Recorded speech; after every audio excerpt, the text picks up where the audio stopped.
Bible believers hear what they want to hear, or they begin to make comments about a video that I make without actually listening to the entirety of the video, and therefore make comments that are either unrelatable to the video, or they are making comments that are completely wrong according to the things that I say in the video. So in a video that I posted 4 days ago about how Ethiopia was not the first Christian nation, this commenter decided that he wanted to argue with me, but brings up another point that I want to discuss. Now, at no point in that video did I ever say that Christianity began in Armenia. That is not what I said, not what the discussion was about. The discussion was about the fact that the Armenian started the first form of Christianity 29 years prior to the Axum Empire as well, let me rephrase, that they were the first one to establish a Christian state 29 years prior to the Axum Empire becoming the second Christian nation on the planet. I expressed the entire thought process dealing with the Roman Empire and how the Roman Empire was an empire, but yet Christianity was all throughout the Roman Empire in the first, second, third, and then becoming a religion of the Roman Empire in the 4th century. We talked about all the evidence that shows that Christianity was well within Europe during those centuries. Now, this person actually, in this last paragraph, sort of makes the point that he's arguing against himself, because he admits that Armenia did establish their apostolic church around 300 CE, around 300 CE, and then established Armenia as a Christian nation about a year later, which gives them 29 years prior to the Axum Empire, which is now Ethiopia, at around 330 CE, when King Azana made the Axum Empire a Christian nation. So therefore, you kind of went against your own stance, but I never said that Christianity began in Armenia. Christianity began in the Levant, in Judea. Now, to continue with the point that you actually are making here, I spoke about how in Acts, there is the story about the eunuch who supposedly had brought Christianity to the Queen Candace in Ethiopia.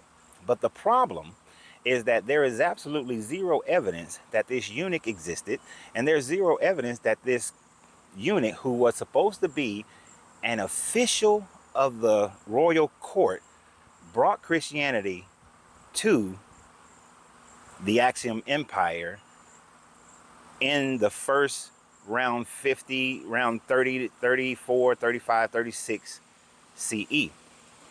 The royal courts have no information. The royal courts never converted until King Azana converted over.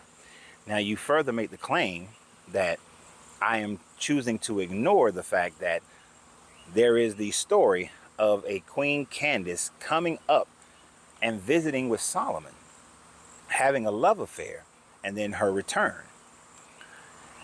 Now, the problem with your statement here, sir, is that you're saying that since Judaism would have been the religion that she brought back, that Judaism being the basis of Christianity would therefore imply that Christianity was already in Ethiopia.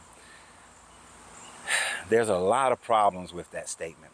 The first problem with that statement is the fact that Judaism and Christianity are completely separate religions.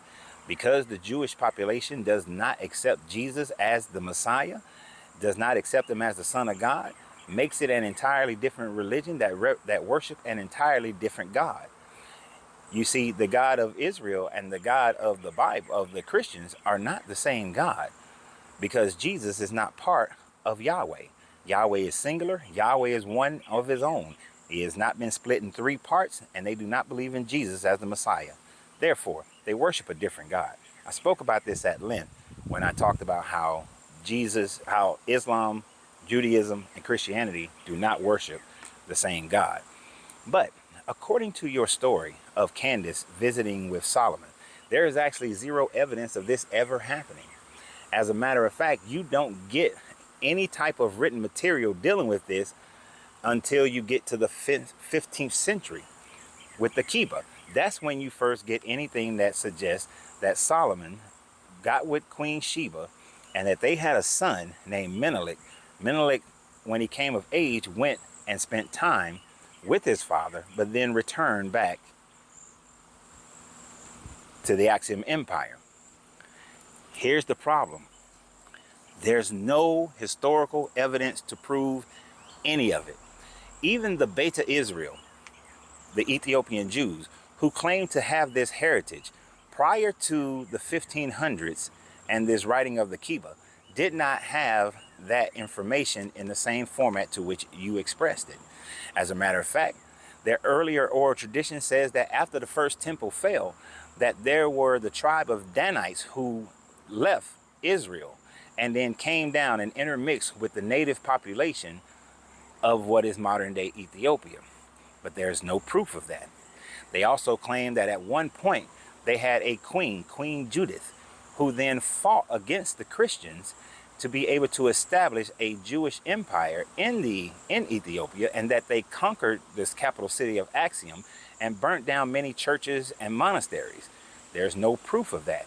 It is claimed that they went and they set up camp in the Simeon Mountains, and that they have been in the Simeon Mountains since the 6th century BCE, fleeing from that Babylonian captivity, but yet there is absolutely zero evidence of that. The first evidence of any Jews in Ethiopia comes from writers and explorers like Marco Polo, who mentioned in his time frame that there were Jews in Ethiopia. That is in and around the 12th century. So until the 12th century, there's no Jews in Ethiopia to be mentioned or can be archaeologically proven. This is all word of mouth, and that is about it.